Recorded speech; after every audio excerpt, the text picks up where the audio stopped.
Hey, what's up? Zach King here from FinalCutKing.com.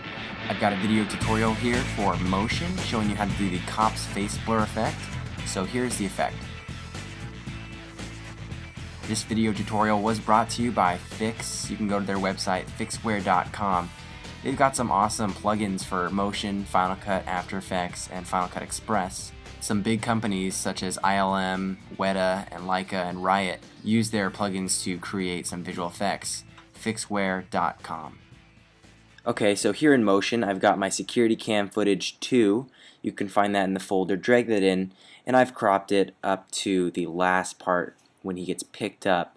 And so what we're going to do is actually what I want to do is add a black and white filter effect to this. So we're going to go to Add Filter, Color Correction, and we're going to go to Desaturate, and I'm not going to pull that all the way down. I'm just going to pull it about 0.87. And so we're going to duplicate this by right-clicking, Duplicate, and we've got the same filter, same thing. What we're going to do is go ahead and go to the mask, and I've got the circle mask shaped, and we're just going to get the head here. Now, we don't actually need the effect to happen if we go in here until we start seeing the face, which is about right there. So go ahead, hit I here, and that'll create the endpoint, so that's when the effect will take place. And we can actually keyframe the opacity to turn on here. So let's do that now. Let's go ahead and give it about 6 or 7 frames. Keyframe the opacity 100%.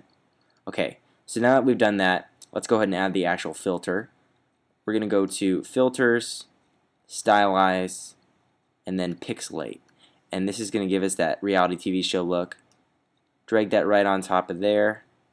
And what we're going to do is make sure this mask is keyframed. So we're going to go ahead, record each frame.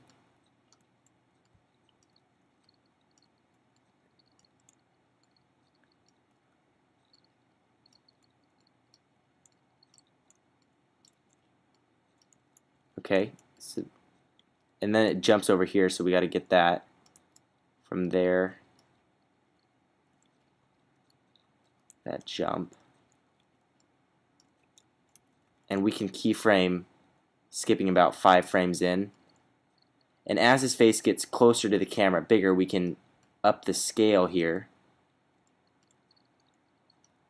Now his face might be recognizable at this point. So what we want to do is make this heavier. And so we can do that. I'm going to unrecord. So we've got all the keyframing done. Not a big deal. We could also have added tracking point to somewhere on his face, but in this case it's easy just to keyframe this.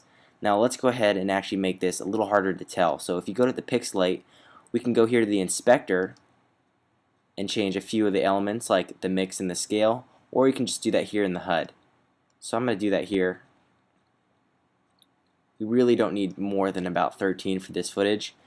And we could also add a little feather here to make it a little nicer on the mask. Just go ahead and move that around 30-ish.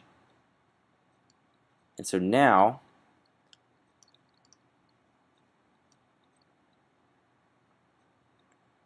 I'm going to actually turn on the mask a little bit sooner opacity wise. So what I'm going to do is go ahead and hit Command 8. We can see the keyframes for opacity right here. It says blend.opacity. So that's going to highlight, we can see that the opacity is this green one because we had moved the opacity from 0 to 100%. So you can see that lines up there. And the position, to make sure you're not getting the two green lines confused, position is selected. So when I select it, the line turns white. So let's go ahead and move this closer. As you move it, hold down Shift and it'll stay at the 100%. And so now, Shift Z, fit to window, you can see. Now here's a problem. Everything is pixelated in this frame. So what we're going to do is actually have the security cam footage.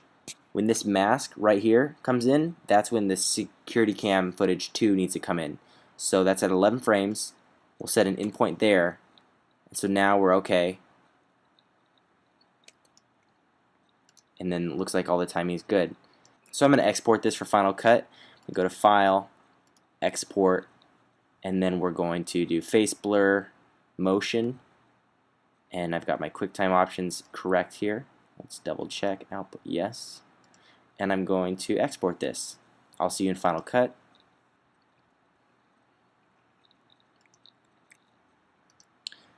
Let's find our footage here, Face Blur Motion Movie. Drag this into Final Cut, and then we're going to drop this here in our timeline. And we can preview this here. Let's go up to View, External Video, All Frames, and we can play it. Okay, so it's a quick effect, but it works well like for a cop reality TV show kind of thing. The pixelate filter is really good. You could also do that filter with a blur, just like we did in Final Cut, and vice versa. You can do the pixelate in Final Cut as well. Once again, check out Fixware.com for Motion, After Effects, Final Cut, and Final Cut Express. So check out Fixware.com. I'm Zach King, and you can check out my website, FinalCutKing.com. I'll see you guys in the next video tutorial.